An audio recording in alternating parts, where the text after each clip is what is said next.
Bonjour et bienvenue dans ce nouveau magazine des Français de l'étranger du mois d'octobre 2015. Au sommaire, la carte verte européenne expliquée en moins de 2 minutes. L'appel à témoins pour les 24 heures chrono de l'International 2016. Une nouvelle taxe bientôt en vigueur. Malte, paradis pour les expatriés. Pour quelles raisons les Français quittent-ils la mère patrie? Et un nouveau lycée français à Londres. Parce qu'elle peut vous être très utile lors de vos déplacements, notamment dans l'Union européenne, on écoute Laura Faubel du CLES, le Centre des liaisons européennes et internationales de sécurité sociale, nous préciser les atouts et le fonctionnement de la carte verte européenne.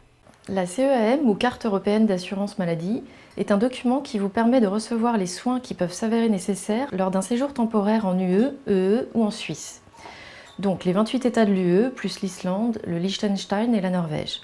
Le séjour peut être d'ordre professionnel, touristique ou linguistique. Donc la carte européenne d'assurance maladie atteste de vos droits à l'assurance maladie dans votre état d'affiliation.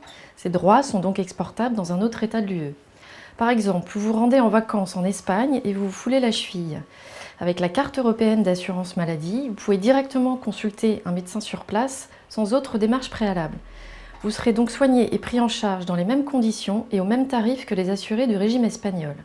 Attention, cette carte ne garantit pas la gratuité des soins. Selon le pays dans lequel vous vous rendez, il se peut que vous ayez avancé les frais. Vous pourrez alors vous faire rembourser sur place ou à votre retour. Comment l'obtenir? La CEAM est à demander à sa caisse d'assurance maladie. En France, la CPAM pour les personnes qui relèvent du régime général. Les délais d'obtention sont variables d'un pays à l'autre, mais il faut compter une semaine en moyenne. Si les délais avant votre départ sont trop courts, vous avez la possibilité de demander un certificat provisoire de remplacement qui vous sera délivré rapidement. Toutefois, ce dernier n'est valide que 3 mois. La durée de validité de la carte en elle-même dépend de l'État qui la délivre. En France, elle est de 2 ans, mais cela peut aller jusqu'à 5 ans, comme en République tchèque. Quelques points d'attention. La carte est individuelle et nominative. Chaque membre de la famille, même les jeunes enfants, doivent en posséder une. Elle est gratuite. Elle ne concerne que les soins dispensés par les services publics ou conventionnés. Elle ne peut pas être utilisée lorsque le motif du séjour est d'aller se faire soigner. C'est ce qu'on appelle les soins programmés. Vous trouverez plus d'informations sur la CEAM en téléchargeant l'application mise en place par la Commission européenne qui est disponible sur le site ec.europa.eu. D'autres informations sont disponibles sur le site du CLES, www.cles.fr. Avant de débuter ce magazine, un appel à témoins. Vous êtes français de l'étranger, expatrié ou entrepreneur? Participez à la 10e édition des 24 heures chrono de l'International. En coproduction avec TV5 Monde, cette opération télévisuelle se propose de traverser 24 villes du monde en 24 heures et à travers 24 émissions réalisées en direct.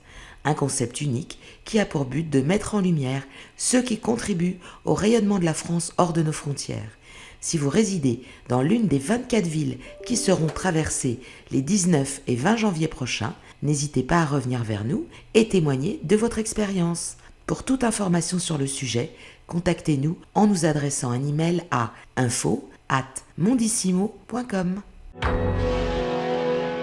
La Cour de justice de l'Union européenne a tranché en ce début d'année et la France se voit donc condamnée à rembourser aux Français résidant dans l'Union européenne qui ne bénéficient pas des prestations de la sécurité sociale française, la CSG perçue au titre des revenus sur des biens immobiliers détenus en France depuis janvier 2013.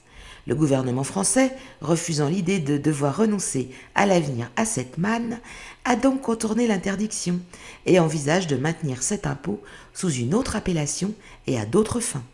Ainsi, cette nouvelle taxe baptisée FSV, Fonds de solidarité vieillesse, qui profiterait aux retraités pauvres, pourrait voir le jour. Une énième enquête réalisée auprès des expatriés par le site communautaire Internation révèle que le pays le plus agréable quand il s'agit d'y travailler serait Malte. Les critères suivants: travail et carrière, équilibre travail-loisir et sécurité de l'emploi satisferaient 70% des répondants basés dans ce pays. Jeux vidéo et informatique seraient les 2 secteurs les plus fréquentés par les travailleurs étrangers basés à Malte. Un rapport remis le 6 octobre 2015 au Parlement doit-il inquiéter le gouvernement français? Avec une augmentation de 35,8% en 2013 par rapport à 2012 de Français qui quitteraient l'Hexagone, tout peut le laisser croire. En données absolues, 46 896 contribuables seraient partis s'installer à l'étranger en 2013, contre 34 524 l'année précédente. Leur revenu médian s'établissant à près de 49 000 euros contre 25 000 en moyenne en France. Bercy peut pourtant se rassurer, car pour 50% d'entre eux, les raisons du départ sont liées à des motivations professionnelles, personnelles ou encore familiales. Et finalement, l'argument fiscal ne pèse que très peu dans la balance. Une bonne nouvelle pour les 300 000 Français résidant à Londres, avec des enfants en âge d'être scolarisés.